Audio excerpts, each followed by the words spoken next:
Marcus Aurelius once wrote, "The happiness of your life depends upon the quality of your thoughts."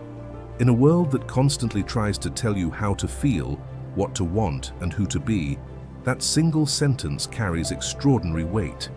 Because what it is saying, quietly, without fanfare, in the private pages of a journal that was never meant to be read by anyone but the man who wrote it, is that the most important thing in your life is not your circumstances. It is not your bank account, your social standing, the opinions others hold of you, or the conditions the world has arranged around you. It is the inner life you are cultivating, the quality of attention you bring to your own mind, the thoughts you choose to inhabit and the ones you choose to release. That is a radical idea, and it is the foundation of everything we are going to explore together in this video. We live in a world of relentless, escalating noise. Every morning, before your feet have even touched the floor, there are hundreds of competing demands on your attention, notifications accumulating overnight, news cycles cycling through their latest urgencies, social media feeds curated to hold you in a state of perpetual reaction. We live in a culture that has, largely without examining the decision, decided that busyness is a virtue, that productivity is a proxy for worth, and that stillness is either laziness or a luxury available only to people whose lives are simpler than yours. In this environment, finding genuine inner peace does not just feel difficult. It can feel almost countercultural, like something you have to actively fight for against the grain of everything the modern world is optimized to prevent. And yet, more than 2,000 years ago, some of the most remarkable and most tested human beings who ever lived developed a philosophy for doing exactly that. A philosophy for finding calm in the middle of genuine chaos, for maintaining purpose in the middle of real uncertainty, for experiencing deep and lasting happiness not as a reward for circumstances going your way, but as the natural consequence of developing a certain quality of mind, a quality that external events can disturb but ultimately cannot destroy. That philosophy is Stoicism. And before we go any further, let me address the most common misunderstanding about it directly, because this misunderstanding prevents many people from ever giving Stoicism a fair hearing. Stoicism is not about emotional suppression. It is not about training yourself to feel nothing, to endure difficulty with a clenched jaw and a blank face, to become cold or indifferent or robotic in the face of a life that is genuinely and irreducibly emotional. The Stoics felt deeply. Marcus Aurelius grieved the deaths of his children with raw and documented pain. Seneca wrote about friendship and love with a warmth and tenderness that is unmistakable across 2 millennia. Epictetus described the experience of loss with a psychological accuracy that is still affecting to read. What the Stoics practiced was not the absence of feeling, but the development of a mature and deliberate relationship with their feelings, the capacity to experience the full weight of human emotion while maintaining the clarity of mind that allowed them to choose their responses rather than being chosen by them. That distinction between feeling deeply and being driven blindly is everything. Consider the 3 figures whose wisdom anchors everything we will discuss today. Marcus Aurelius was a Roman emperor who governed one of the largest and most complex political entities in human history, under conditions of constant military threat, epidemic disease, political betrayal, and personal loss. He was, by any external measure, one of the most powerful men who ever lived. And the private journal he kept throughout his reign, the document we now know as the Meditations, is one of the most honest and searching accounts of a human being trying, imperfectly but consistently, to live up to their own values. He was not performing Stoicism for an audience. He was practicing it for himself, in the only laboratory that ultimately matters, his own daily life. Epictetus was born a slave. He had no property, no freedom of movement, no control over the basic conditions of his physical existence. He was owned, literally, by another person. And yet Epictetus developed an understanding of inner freedom, of the inviolable territory of the mind that no external force could reach without your cooperation, that was so powerful and so practically useful that it attracted students from across the Roman world and continues to attract serious readers today. His experience of extreme external constraint had driven him to understand something that those who had never been tested in that way might easily miss: that the most important freedom is internal, and that it is available even when everything external has been taken. Seneca was a statesman, a playwright, a philosopher, and a man who navigated the lethal political currents of Nero's Rome with a combination of genuine wisdom and considerable personal courage. He was eventually ordered by the emperor he had once tutored to take his own life. He died as he had written, with equanimity, with clarity, and with the evidence of a philosophy genuinely lived rather than merely described. What united these three extraordinarily different human beings was a shared conviction about the fundamental nature of a good life. That it is determined not primarily by what happens to you, but by what you do with what happens to you. That your response to events, the meaning you assign to them, the emotional relationship you develop with them, the choices you make in their presence, is something you have far more authority over than most people have been taught to believe. And that developing that authority, practicing it every day, refining it through the accumulated experience of a lifetime, is the most important and most rewarding work a human being can undertake. In this video, we are going to explore 10 of Stoicism's most powerful and most practically applicable teachings, not as abstract philosophy, but as living tools, specific, actionable practices that you can begin implementing in your own life, starting with tomorrow morning. Because the morning is not just the beginning of the day, it is the beginning of everything. The tone you set in those first hours, the habits you practice in those first quiet moments before the world has made its full demands, the quality of mind you bring to the blank canvas of a new day, all of this shapes the entire arc of what follows. Stay with us through all 10, because each one builds on the others. 1. Discover your ikigai. Find your reason for being. There is a concept from Japanese philosophy called ikigai, roughly translated as reason for being, that describes the intersection of 4 things: what you love, what you are genuinely good at, what the world needs, and what you can be paid for. It is usually depicted as 4 overlapping circles, and the space where all 4 circles converge is understood to be the location of your deepest and most sustainable sense of purpose. The concept is simple to describe and genuinely difficult to inhabit. Most people are strong in 1 or 2 of the circles and vague or absent from the others. They love something they are not good at. They are skilled at something they do not particularly care about. They do work that pays well but serves no one they actually respect. They pursue what the world needs without any financial sustainability. Living authentically within all 4 circles simultaneously, finding the specific personal convergence point where passion, skill, service, and sustainability meet, is the work of genuine self-knowledge and genuine courage. But the effort is worth it in ways that are difficult to overstate. Because the person who has found their ikigai, who wakes up each morning with a clear and compelling sense of why the day matters, has a fundamentally different relationship with their mornings and with their life than the person who has not. For that person, the alarm clock is not an adversary. It is the beginning of something they genuinely want to do. The snooze button loses its appeal not because they have disciplined themselves into not wanting more sleep, but because what the day is offering is more compelling than what the bed is.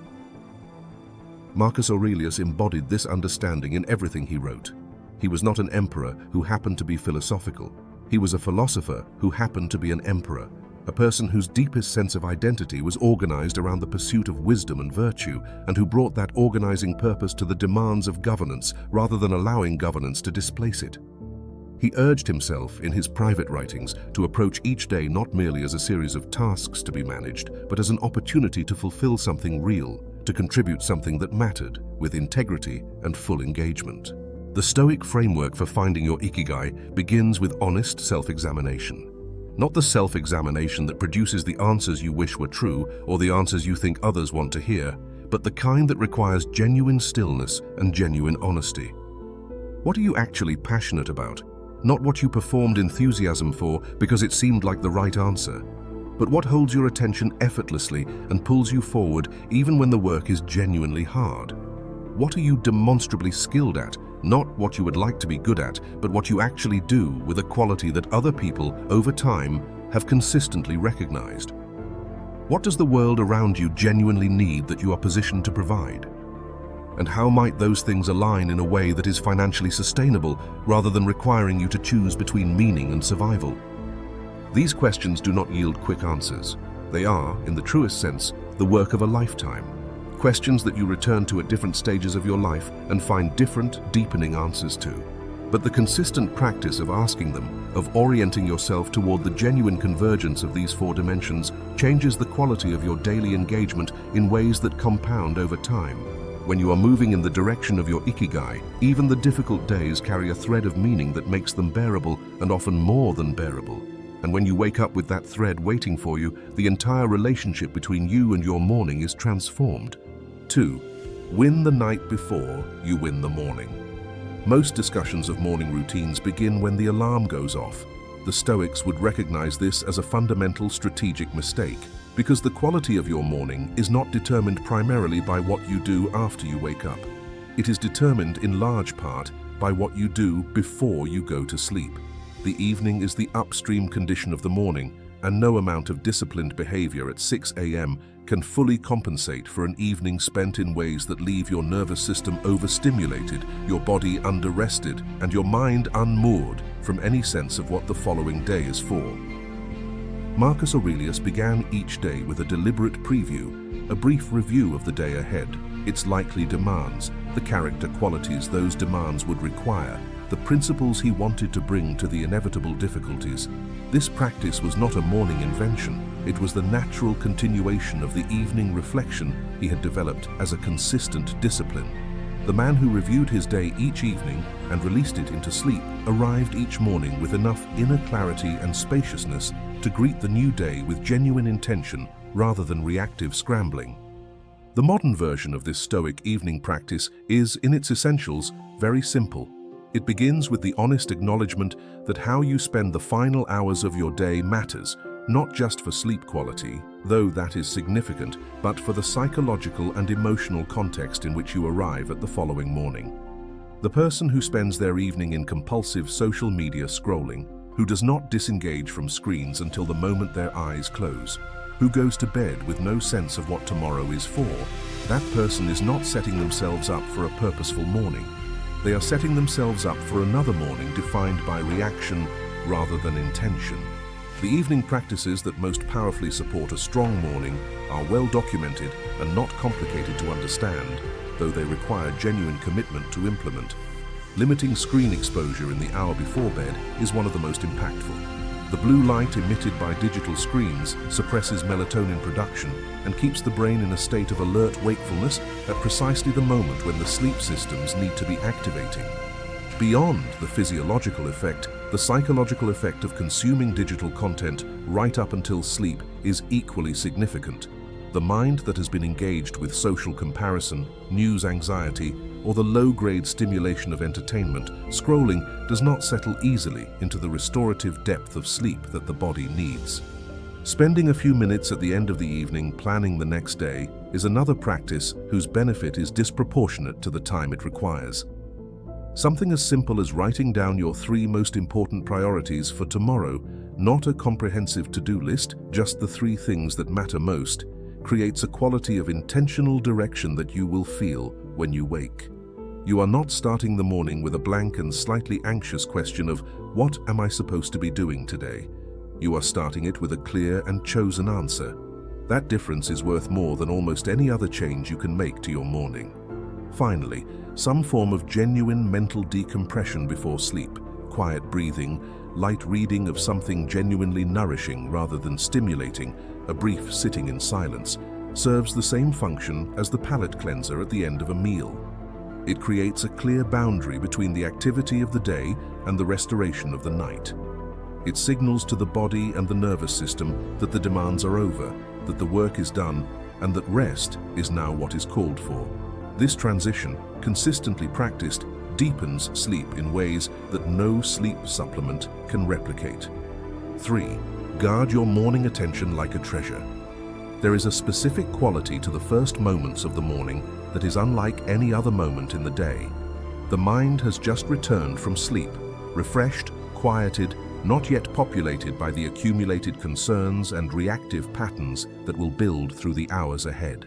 The world has not yet made its full demands. The noise has not yet arrived. In those first minutes, you are, in a genuine sense, most fully in possession of your own attention, closest to yourself, most free from the reactive pull of other people's urgency and expectation. What you do with that specific quality of mind determines more than any other single factor the character of the day that follows. For most people in the contemporary world, those first minutes are surrendered almost reflexively to the phone. The alarm sounds, consciousness assembles itself enough to locate the screen, and before genuine wakefulness has arrived, the scrolling begins. News, social media, email, the messages that came in overnight. And in that single gesture, so automatic that most people do not experience it as a choice at all, the precious, irreplaceable quiet of the morning is traded for a flood of external input that pulls the mind immediately into a reactive, comparison-driven, anxiety-tinged state from which it can genuinely take hours to fully recover. This is not a minor problem. It is a foundational one, because the mind that begins the day in a reactive state, already responding to other people's priorities, already engaging with information it did not choose and content it did not seek, never quite fully reclaims the centered, purposeful orientation that a well-spent morning can establish. The rest of the day is spent catching up to a version of yourself that never quite arrived. Marcus Aurelius wrote about attention with an urgency that is striking even 2,000 years later.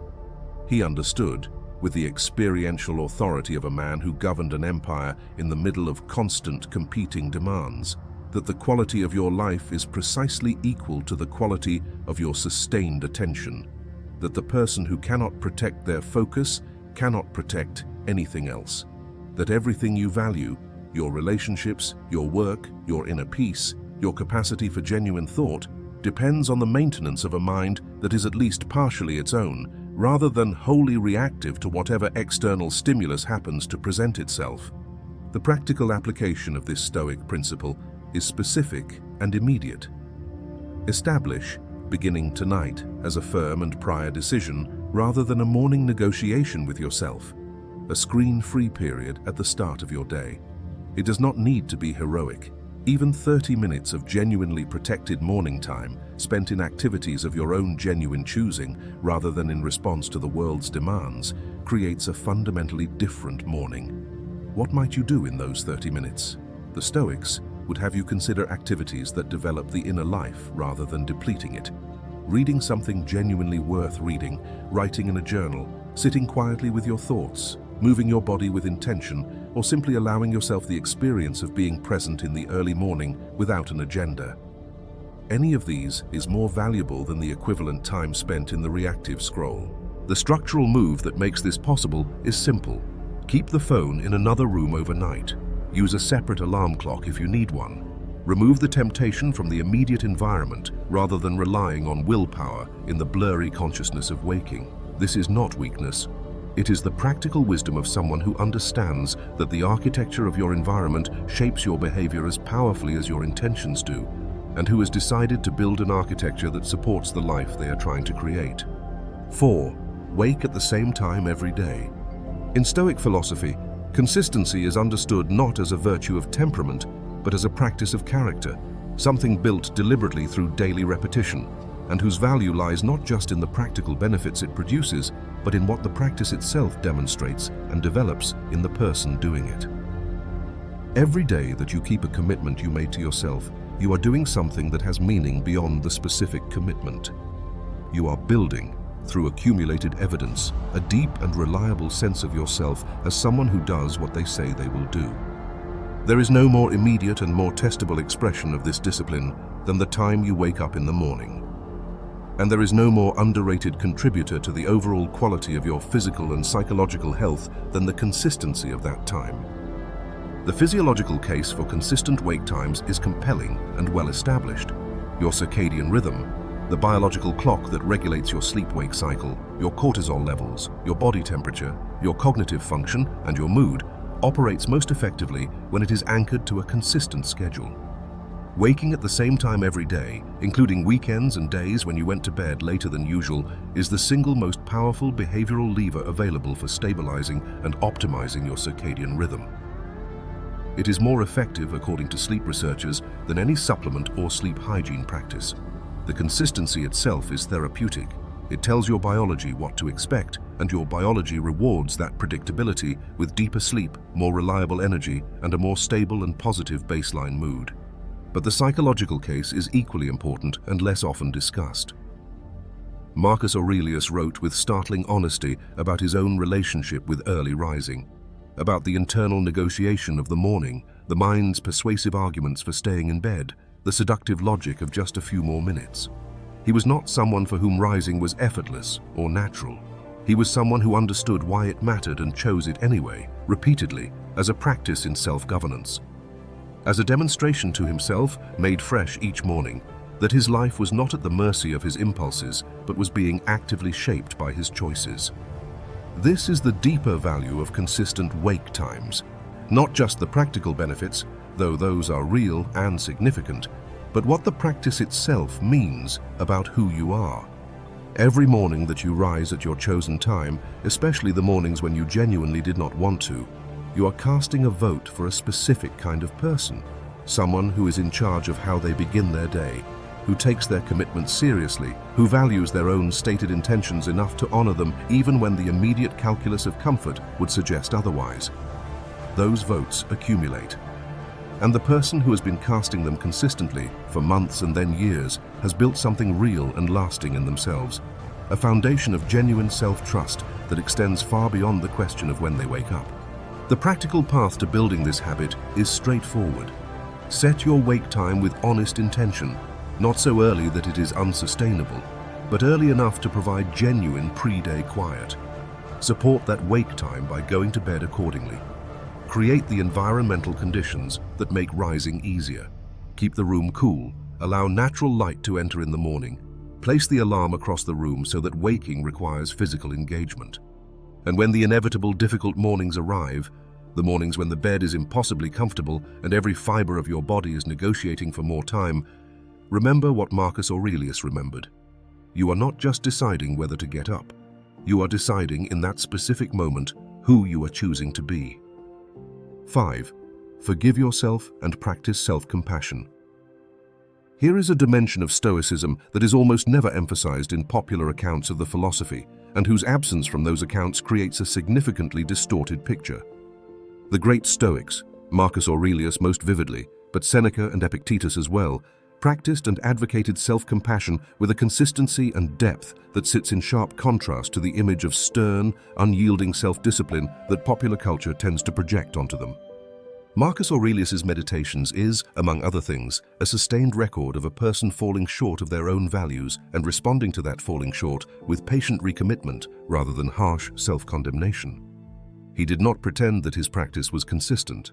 He did not present himself as someone who had mastered Stoicism and was now dispensing its benefits from a position of secure achievement. He wrote as someone still deeply in the middle of the practice, still struggling with anger, with frustration, with the impulse to react rather than respond. And he wrote with a quality of self-directed gentleness that is striking in its wisdom. When he fell short, he acknowledged it clearly, examined it honestly, extracted whatever understanding it offered, and then let it go. He did not add the weight of self-recrimination to the weight of the failure itself. This is not a minor or peripheral aspect of his philosophy. It is central to it. Because the Stoics understood, with a psychological sophistication that modern research has since confirmed, that harsh self-judgment is not a path to growth. It is a path to paralysis. The person who meets every failure with intense self-criticism creates a psychological environment in which the cost of trying and failing is very high. And when the cost of trying and failing is high enough, the mind begins, gradually and often unconsciously, to prefer not trying to risking that cost again. Self-compassion, by contrast, keeps the cost of failure proportionate and manageable.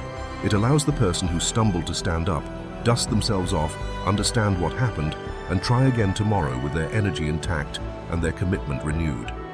For anyone attempting to build new habits, the morning practices we are discussing, or any other genuine behavioral change, this understanding is crucial.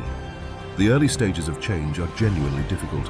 Your biology, your psychology, and the accumulated momentum of years of established patterns are all working against you.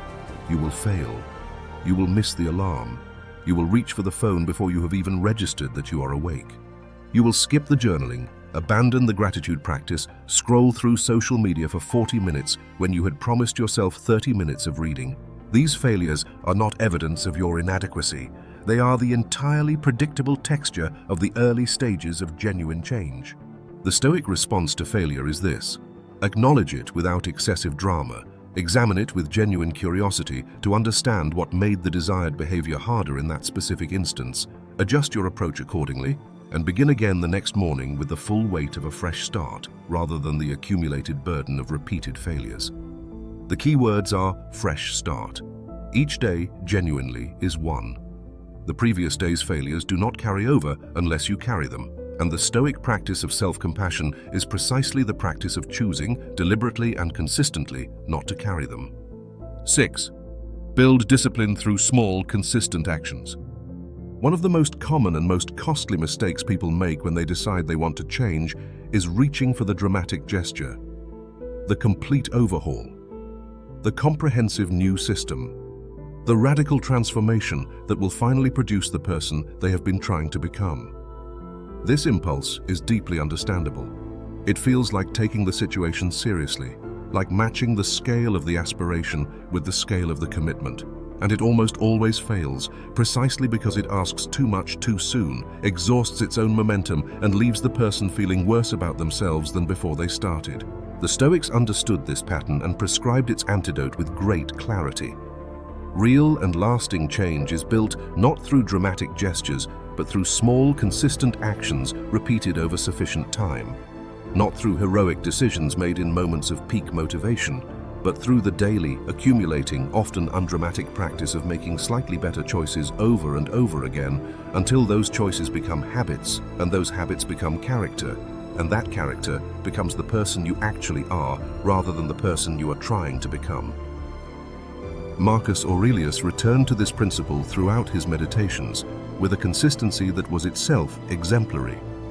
He understood that the person you are is constituted not by your aspirations, your self-image, or your best intentions, but by your actual choices, the thousands of small decisions you make each day, most of which you do not think of as character-defining, but which, in aggregate, are exactly that. The decision to make your bed in the morning when it would be easier not to. The decision to move the alarm clock across the room so that rising is a physical act rather than a half-conscious reach. The decision to spend 5 minutes planning rather than immediately opening a screen. These are not glamorous decisions. They are, however, real ones. And their reality, the fact that you actually made them rather than merely intending to, is what gives them their power. Consider the simple act of making your bed each morning. It takes perhaps 4 minutes. It has no direct practical consequence if you are the only person who sees it, and yet it matters in ways that extend well beyond the made bed itself. It is the first act of the day in which you have exercised care over your immediate environment, in which you have signaled to yourself through concrete action rather than intention that your space and how you inhabit it deserves your attention. It is a small completion, a tiny loop closed, a first evidence of the day that things can be done rather than merely considered. And it establishes right at the beginning of the morning a momentum of competence and intention that carries forward into the hours that follow.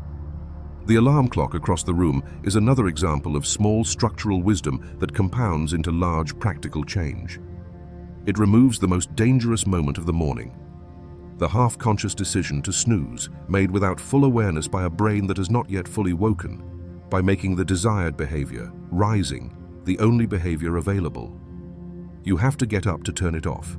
And once you are up, once the body is vertical and the blood is moving, the decision has largely been made. The critical vulnerability of the early morning is not the decision to get up. It is the accessibility of the decision not to. Remove that accessibility, and the decision has largely been made for you. Not by willpower, but by wisdom. The accumulation of these small practices over time produces something that the Stoics would recognize immediately and value deeply. A life that is genuinely yours. A life whose direction is being set by your choices rather than by the path of least resistance. A life in which the question, "Who am I?" is being answered not by your aspirations, but by your daily actions, which is the only answer that ultimately counts. 7. Find an accountability partner. It is a persistent and somewhat romantic myth that genuine transformation is a solitary endeavor, that the person who is truly committed to change does it alone, in the privacy of their own discipline and determination, without needing the support or witness of others. The Stoics would have found this idea both philosophically unsound and practically mistaken. The Stoics were deeply committed to the value of genuine friendship, not the superficial social connections that pass for friendship in much contemporary life, but the deep, honest, mutually challenging relationships in which two people are genuinely invested in each other's growth and are willing to tell each other the truth. Marcus Aurelius began his meditations with an extended reflection on the specific individuals who had shaped his character, naming them, describing what each had taught him, acknowledging the specific ways in which their example and their honest engagement with him had made him better. For him, the philosophical life was not pursued in isolation. It was pursued in the context of genuine human relationship. Seneca's letters to his friend Lucilius are perhaps the greatest example in ancient literature of what philosophical friendship actually looks like in practice. These were not formal philosophical treatises. They were real, searching, sometimes vulnerable letters between two people who were genuinely trying to live well and were using their correspondence as a space to think together about what that actually required.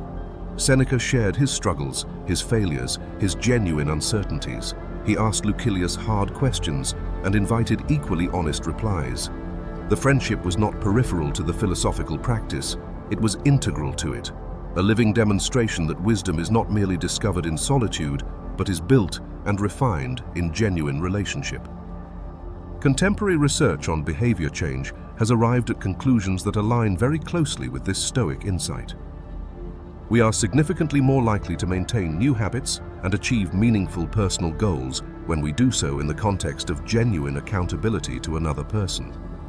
Not because external pressure is a substitute for internal motivation, it is not, and relationships built primarily on external pressure tend to be fragile and ultimately counterproductive, but because the combination of internal commitment and genuine external relationship creates a kind of resilience and clarity that neither produces alone. When your commitment is witnessed by someone who genuinely cares about your growth, it becomes more concrete and more real. When your struggles are shared with someone who understands them, they become more manageable and less isolating. When your progress is acknowledged by someone who has been paying attention to it, it becomes more motivating and more meaningful. An accountability partner, in the context we are discussing, is someone who shares your commitment to intentional living, to the kind of deliberate, values-driven engagement with daily life that Stoic philosophy teaches, and who is willing to be in genuine, honest, ongoing conversation with you about how that practice is actually going. Not just the highlights, not just the morning you rose at 5 and meditated for 40 minutes and journaled with beautiful clarity, but the real texture of the experience, the days you struggled, the patterns you have noticed, the adjustments you are considering, the questions you cannot answer alone. Finding this person requires some genuine thought. Look for someone who is doing the work themselves, not someone who will simply validate whatever you are already doing, but someone whose own commitment to growth means they understand both the effort and the difficulty from the inside.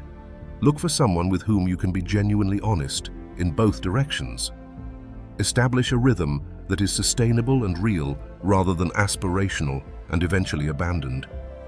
And approach the relationship with the same generosity and attentiveness you would want extended to you. Because the accountability flows both ways, and the relationship is only as strong as the genuine investment both people bring to it. 8. Practice memento mori. Remember that you will die. This is the Stoic practice that modern sensibility most instinctively resists. Memento mori, the deliberate, regular contemplation of your own mortality, sounds on the surface like a prescription for existential anxiety rather than a remedy for it. It sounds like the last thing a person who is trying to build a purposeful and joyful morning routine needs, a daily reminder that everything ends. But this misreads quite fundamentally what the practice is for and what it actually produces in the people who engage with it honestly and consistently. The Stoics were not inviting you to dwell on death in a fearful or despairing way. They were inviting you to use the clear-eyed awareness of mortality as the most powerful, clarifying tool available to a human being who wants to live well. Because the honest truth is this: most of the things we spend our energy worrying about, most of the petty irritations we allow to dominate our attention, Most of the important things we keep deferring until conditions are more convenient. All of these look completely different when held against the backdrop of genuine mortality awareness. When you know, viscerally rather than abstractly, that your time is finite and genuinely uncertain, the question, what actually matters, stops being rhetorical and becomes urgent. Marcus Aurelius returned to this theme throughout his meditations with a combination of unflinching honesty and genuine luminosity. "You could leave life right now," he wrote. "Let that determine what you do and say and think." Sit with that sentence for a moment. Not someday you will die, in the distant and comfortable future. Right now, you could leave. The immediacy is deliberate and important. It is designed to cut through the comfortable and largely unconscious assumption of unlimited future time that most of us carry without ever examining it. The assumption that allows us to defer the important conversation, to postpone the creative work we say matters to us, to keep expressing the gratitude internally while leaving it unexpressed, to keep living the life we are meaning to live rather than the one we are actually living. Memento mori does not produce anxiety in the person who practices it honestly. It produces the opposite, a kind of liberation that is difficult to describe but unmistakable to experience. When you are genuinely present to the finite nature of your time, the trivial concerns that normally consume so much of your attention lose their grip almost immediately. The social comparisons become absurd. The minor slights become unworthy of extended attention. The fear of judgment from people whose opinions are ultimately inconsequential becomes recognizably for what it is, a waste of the irreplaceable time of your life. What expands in the space that these things vacate is the things that actually matter, the relationships that deserve your full presence, the work that deserves your full engagement, the ordinary moments of beauty and connection that are the actual substance of a life well lived rather than just its backdrop. The morning practice is both simple and profound. Before the noise of the day has arrived, take a single minute to hold the awareness that this day is a gift, that it was not guaranteed, that somewhere in the world, someone who woke up yesterday with plans for today did not get to see them through. You did. You are here, reading this, with a day ahead of you. Ask yourself, with genuine and unflinching honesty, if this were the last day available to me, would I be proud of how I am choosing to spend it? Not in a spirit of existential crisis. The Stoics were not advocates of perpetual morbid reflection, but as a brief, clarifying inventory. Am I spending my time in ways that reflect what I actually value? Is there something I have been deferring that deserves to stop being deferred? Is there someone I have been taking for granted who deserves my genuine attention? That single minute of honest inquiry, practiced consistently each morning, has the power to change the entire orientation of the day that follows. 9. Practice negative visualization. The Stoic practice of negative visualization is, in a sense, the complement of memento mori, where the earlier practice focuses on the impermanence of your own life. Negative visualization focuses on the impermanence of the good things within that life. And like memento mori, its effects are the opposite of what you might initially expect. The practice involves deliberately and specifically imagining the loss or absence of things you currently have and value. Your health, your relationships, the work that gives your days structure and meaning, the comfortable circumstances of your daily life, the ordinary things, the ability to move freely, the people who love you, the home that shelters you, that you have, almost certainly, stopped genuinely noticing. The phenomenon the practice is designed to address is called hedonic adaptation, and it is one of the most consistent findings in the psychology of human happiness. We adjust to the good things in our lives with remarkable speed. The new job that produced genuine excitement 6 months ago has become the expected background of your existence. The relationship that filled you with warmth in its early days has become not less valued, but less noticed. The health you have been fortunate enough to maintain has become invisible in the way that only its absence would make it visible again. This is not ingratitude exactly. It is simply the way human attention works. The mind is oriented toward novelty and toward threat, not toward the steady appreciation of what is stable and good. Which means that, left to our own unexamined devices, we systematically underappreciate the value that is already present in our lives. Negative visualization is the deliberate interruption of this process. By imagining, with genuine specificity and emotional engagement, what your life would look like without something you currently take for granted, you interrupt the adaptation. You see, with sudden and sometimes startling clarity, what is actually there.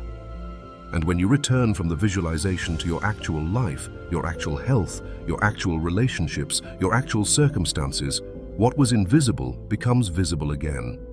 The gratitude that was absent returns, not as a performance, but as a genuine feeling generated by the contrast between the imagined loss and the actual presence. Seneca was particularly eloquent on this relationship between imagined loss and renewed appreciation. He described the practice not as morbid, but as clarifying, as the most direct path to the genuine, present-tense enjoyment of what you actually have, rather than the perpetual orientation toward what you don't. He understood that the person who has genuinely sat with the thought of losing what they love is not made more fearful. They are made more awake, more genuinely present to the actual texture and value of the life they are living right now. The morning application of this practice is brief and requires no elaborate preparation. As part of your morning routine, spend a few minutes, 3 to 5 is enough, imagining a specific difficulty or loss that might realistically occur. Visualize it with enough vividness to engage your emotional response genuinely. Then ask yourself, from within that visualization, how you would respond. What strengths and resources would you draw on? What would your commitment to your values look like under that pressure? How would you find your way forward? Then release the visualization and step into your actual day carrying 2 specific gifts: a heightened sense of preparedness for difficulty and a renewed appreciation for the good that is present right now and deserves your genuine attention and gratitude. 10. End every day with a gratitude journal. We have spent this entire video talking about how to begin the day with intention and wisdom. But the Stoic vision of a well-lived life extends through the full arc of the day, including how it closes. And of all the practices available for ending a day consciously and well, the gratitude journal may be at once the simplest and the most reliably transformative available to any human being, regardless of their circumstances. The practice is straightforward. At the end of each day, before sleep, you take a few minutes to write down specific things you are genuinely grateful for from the day just passed. Not a generic list, not the same 3 items written from habit and completed as a chore. Specific, concrete, genuine acknowledgements of the moments, people, and experiences from your actual day that deserve to be noticed and that without this practice would most likely pass unremembered into the accumulation of days. The research support for this practice is among the most consistent and robust in all of positive psychology. Studies spanning multiple decades and thousands of participants have found that people who keep regular, genuine gratitude journals experience significantly lower levels of anxiety and depression, stronger immune function, better quality and duration of sleep, higher levels of reported life satisfaction, and more generous and pro-social behavior toward others. These are not marginal effects. They are substantial, measurable, and replicable. Gratitude is not sentimentality. It is one of the most practically powerful psychological interventions available. The Stoics arrived at this understanding through philosophical observation long before the research infrastructure existed to confirm it empirically. Marcus Aurelius wrote with a specificity and attentiveness that is itself a model for the practice.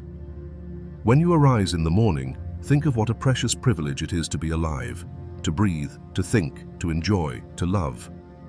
The key word is think. Not assume, not take for granted, but actively and consciously think. This is not a passive appreciation. It is a deliberate, practiced attention directed toward the value that is present in the most fundamental facts of being alive. The ability to breathe, the ability to think, the ability to feel affection and to experience beauty and to engage with the extraordinary mystery of being a conscious creature in a world full of other conscious creatures. These things are not small. They are, when attended to honestly and with genuine presence, overwhelming in their value. The practice of noticing them, actually noticing them, not as background assumptions but as genuine and specific causes of gratitude, is the practice of living a rich life rather than a thin one. Seneca identified the enemy of gratitude with great clarity, what he called the trap of perpetual wanting. The mind that is always oriented toward what it does not yet have, the next achievement, the next level of income, The next version of circumstances that will finally be satisfying is structurally incapable of genuine appreciation of what it already has. The present is always a staging area for a future that keeps retreating. And no amount of actually arriving at what you were chasing produces the lasting satisfaction you anticipated, because by the time you get there, the wanting has already moved on to something else. The gratitude journal is a direct and practical disruption of this cycle. A daily practice of turning attention from absence to presence, from future to now, from what is missing to what is here. Epictetus brought his characteristic practicality to this teaching by emphasizing that the capacity for genuine gratitude is not dependent on external conditions. It is an orientation of the mind, a trained tendency to notice what is valuable in your actual circumstances rather than what is lacking compared to some imagined ideal. This orientation was available to him in genuine poverty and constraint. It is available to you in whatever your actual circumstances are right now. Not because your circumstances are without genuine difficulty, they may be genuinely difficult, but because the practice of gratitude does not require the absence of difficulty. It requires only the willingness to give the good things in your life the same quality of attention you give the difficult ones. The specificity of the practice matters enormously and is worth emphasizing. I am grateful for my family is a much less effective gratitude entry than I am grateful for the phone call with my brother this evening, during which he told me something that helped me see my own situation more clearly. The first version can be written without genuine thought or attention. The second version requires you to actually revisit the day, to remember something specific that happened, to bring real consciousness to a moment that would otherwise have passed unnoticed. That specificity is the mechanism through which the practice produces its effects. By forcing genuine attention to what was actually good in the actual day you actually lived, rather than allowing the exercise to become an abstraction that operates without genuine engagement. The timing matters as well. Keeping the journal at the end of the day in the transition towards sleep means that the last thing your mind dwells on before rest is evidence of abundance, connection, and appreciation. The emotional tone in which you enter sleep is not incidental. It shapes the quality of your rest and the orientation with which you emerge from it. The person who falls asleep in a state of genuine gratitude and quiet satisfaction is not the same person the following morning as the one who fell asleep scrolling through an anxiety-producing feed. They wake differently, they begin differently, and the entire subsequent day is colored by that difference in beginning. We have covered 10 practices in this video. 10 specific, practical, philosophically grounded strategies for building a morning that launches not just a day, but a life. A life characterized by genuine purpose, by real resilience, by the kind of deep and stable contentment that is not hostage to whether circumstances cooperate. Each of these 10 practices is, on its own, worth beginning. But the real power is in their combination. In the way that a purposeful evening supports a purposeful morning, which supports a day lived with more intention, which provides genuine material for a grateful evening reflection, which supports a better night's sleep, which enables a more purposeful morning tomorrow. These are not 10 separate interventions. They are 10 dimensions of a single integrated way of being in the world. The Stoic way, tested across 2,000 years of genuine human experience, in circumstances far more demanding than most of us will ever face. Marcus Aurelius wrote his private reflections in the middle of military campaigns, in the middle of epidemics, in the middle of political crises that would have broken lesser people. He was not building a morning routine for comfort.